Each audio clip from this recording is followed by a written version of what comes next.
हर हर महादेव। आप सभी का अपने YouTube चैनल पर स्वागत है। यह ब्लॉग मेरे लिए इसलिए बहुत महत्वपूर्ण है क्योंकि ये जगह मेरे लिए बहुत महत्वपूर्ण है। हम लोग अचानक से प्लान बनाए और निकल पड़े अपनी मंजिल की ओर। सुबह 3:30 बजे। अंधेरा देखकर आप लोगों को तो पता चल ही गया होगा कि यह कितनी सुबह की बात है। हम लोग खूबसूरत रास्ते का मजा लेते हुए अपनी मंजिल की ओर निकल पड़ते हैं। आप लोग मेरे चेहरे की खुशी से तो समझ ही गए होंगे कि मैं इतनी ज्यादा एक्साइटेड क्यों हूँ। तो मैं, मेरी मम्मी और मेरी मासी और मेरी प्यारी बहन निकल पड़ते हैं बनारस की ओर। उसके बाद हम लोग बनारस पहुंचकर सर्वप्रथम गंगा मैया को प्रणाम करते हैं। उसके बाद गंगा मैया में डुबकी लगाते हैं और मानो ऐसा लगता है कि गंगा मैया में डुबकी लगाने से अपनी माँ की गोद में बैठे हैं।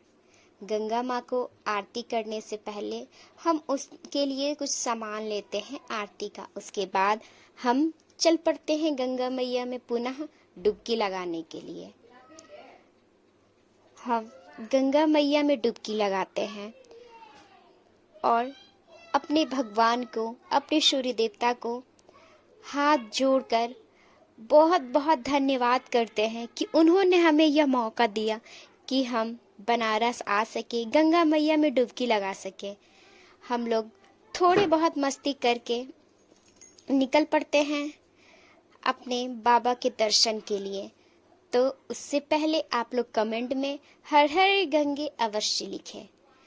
आप लोग क्या इतने व्यस्त घाट देखकर आप लोग यह मत सोचिए कि यहाँ बहुत ज्यादा शोरगुल होगा। नहीं, इतना ज्यादा आवाज के बाद भी हम लोगों को एक शांति, एक सुकून महसूस हुआ वहाँ। उसके बाद मैं और मेरी बहन बाबा के दर्शन के लिए निकल पड़ते हैं। और ये बनारस की गलियां जो अपने आप में एक खूबसूरती है। आप लोगों को पता ही होगा कि बनारस के मंदिर में मोबाइल और बहुत सारे सामान ले जाना वर्जित है, तो हम अपने सामान बाहर रखकर दर्शन करते हैं। उसके बाद मन से उन्हें, हृदय से, मन से उनसे जुड़कर उन्हें धन्यवाद करते हैं। उसके बाद हम लोग 80 घाट की ओर प्रस्थान करते हैं। 80 घाट की खूबसूरती अपने आप में ही बहुत महत्वपूर्ण है। उसके बाद बनारस की गलियां तो आप देख ही सकते हैं। हम और मेरी फैमिली मेंबर्स, हम लोग कुछ शॉपिंग करते हैं। उसके बाद हम लोग मणिकर्णिका घाट की ओर जाते हैं। मणिकर्णिका घाट हिंदुओं का महाश्मशान घाट है। ऐसा माना जाता है कि एक बार यहाँ आने से आपको मोक्ष की प्राप्ति होती है। मोक्ष अर्थात मृत्यु के समय जो पीड़ा होती है उससे छुटकारा पाते हैं आप। तो हम लोग महाश्मशान घाट, जहाँ 24 आवर्स तक यूं ही जो मृत शरीर होते हैं वो जलते रहते हैं, परंतु आप ये खूबसूरती देखकर खुद को रोक नहीं पाएंगे वहां जाने से। और फिर पुनः अगर हम बात करें बनारस की गलियां, शाम में तो सोने पे सुहागा का रूप ले लेती है। उसके बाद मैं और मेरी बहन जो नए वाले मंदिर बने हैं बनारस का, उसकी ओर प्रस्थान करते हैं।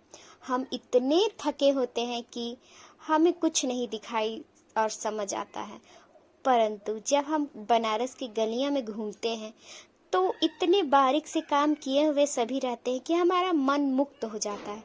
उसके बाद जब हम बनारस की बात करें और गंगा आरती ना देखें, ये तो सही बात तो नहीं है। हम बनारस गंगा आरती देखकर अपने सारे थकान मुक्त हो जाते हैं और शिव की पूजा में, शिव की भक्ति में लीन हो जाते हैं हम।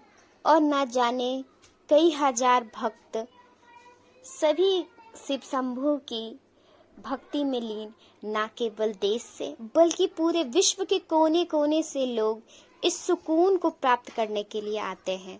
ऐसे तो सभी धर्मों में सुकून है, परंतु गंगा आरती की बात ही कुछ और है। तो हर हर महादेव, हर हर गंगा मैया। आप लोग कमेंट में जरूर लिखें।